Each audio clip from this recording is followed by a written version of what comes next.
Hi friends, welcome to my channel. మా వీధి వినాయకుడిని తీసుకురావడానికైతే ఈరోజు అందరం కలిసి ప్రొద్దుటూరు అయితే బయలుదేరుతున్నాం ఫ్రెండ్స్ ట్రాక్టర్‌లో.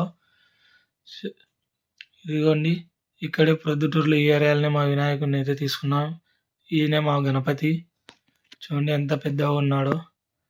స్వామిని తీసుకుపోయే ముందైతే టెంకాయ కొట్టి తీసుకుపోవాలనేసి పూజిస్తున్నారు మా తమ్ముళ్ళు. మా స్వామి రేట్ అయితే 25,000 ఫ్రెండ్స్. 12 అడుగుల విగ్రహం. చూడండి వెడల్పు విశాలంగా చాలా బాగున్నాడు కదా! మా సైడ్ అయితే కొంచెం ప్రైజెస్ ఎక్కువగా ఉన్నాయని మేము దూరమైన ప్రొద్దుటూరు వరకైతే వెళ్ళాం. ఇక్కడ మనకు కావాల్సిన బొమ్మలు అంటే సైజును బట్టి పెద్ద విగ్రహాలు, చిన్న విగ్రహాలు మనకు మంచి రేట్‌లో అయితే లభిస్తాయి. అందుకనే మేమంతా ప్రొద్దుటూరుకి వచ్చి ఇక్కడైతే బొమ్మ తీసుకోవడం జరిగింది ఫ్రెండ్స్. మా సైడ్ అయితే కొంచెం మినిమమ్ 5,000, 4,000 అలా ఎక్స్ట్రా అయితే పడుతుంది. ఇంకా అయితే ఒకటారు ఫ్రెండ్స్. ఇక స్వామిని అయితే బయటికి తీసుకుపోవడానికి మా తమ్ముళ్ళంతా స్వామిని పైకి లేపడానికి ట్రై చేస్తున్నారు. కానీ చిన్న విగ్రహం కాదు కదా! స్వామి అయితే అంత ఈజీగా అయితే పైకి లేవడు. అందుకని స్వామికి 4 వైపులా కింద పీటకు డ్రమ్ములు లాంటివి ఏవో కట్ చేసి అయితే పెట్టారు. అదిగోండి కనిపిస్తుంది కదా అక్కడ. అదైతే కింద పెట్టి తాళ్ళ సహాయంతో లాగుతున్నారు. ఆ సపోర్ట్ కోసం స్వామినైతే పుష్ చేస్తున్నారు చూడండి. అలా చేయడం వల్ల అంత భారీ విగ్రహం కూడా తేలికగా అయితే బయటికి వస్తుంది. లేదంటే స్వామిని మామూలుగా మనుషులైతే తీసుకొని రావడం చాలా కష్టం. ఇంకా కొన్ని విగ్రహాలకైతే కింద వీల్స్ అయితే అరేంజ్ చేశారు.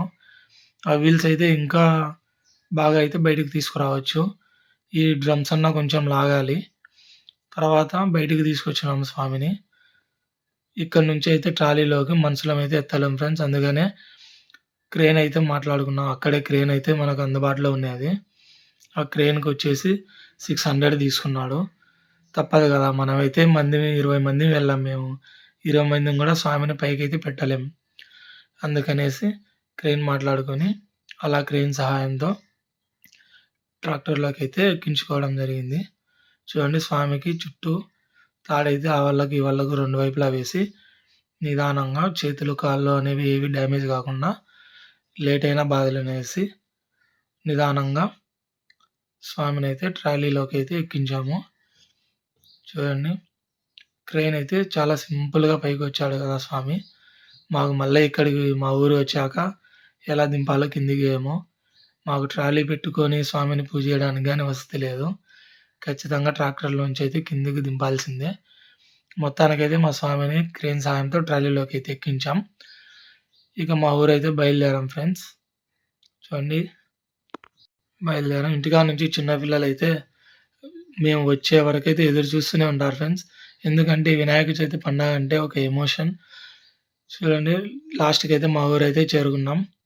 మా ఊరు బయట నుంచే అందరం కలిసి ఇలా స్వామిని అయితే నడుచుకుంటూ తీసుకొని వెళ్తున్నాం. చూడండి టాలీలో మా పిల్లల ముందే వచ్చి రోడ్డు వరకైతే ఉన్నారు. ఎందుకంటే ఈ వినాయక చవితి పండుగలో ఉండే మ్యాజిక్కే అది. చిన్న, పెద్ద తేడా అనేది ఏమి ఉండదు. అందరూ కలిసికట్టుగా అయితే చేసుకుంటాం. నిజమా కదా ఫ్రెండ్స్? నాకు తెలిసి ఈ పండక్కే మన వాళ్ళైతే కుల, మత భేదాలు లేకుండా అందరూ కలిసికట్టుగా అయితే వినాయక చవితిని అయితే జరుపుకుంటాం ఫ్రెండ్స్. నిజమా కదా? కామెంట్ చేయండి.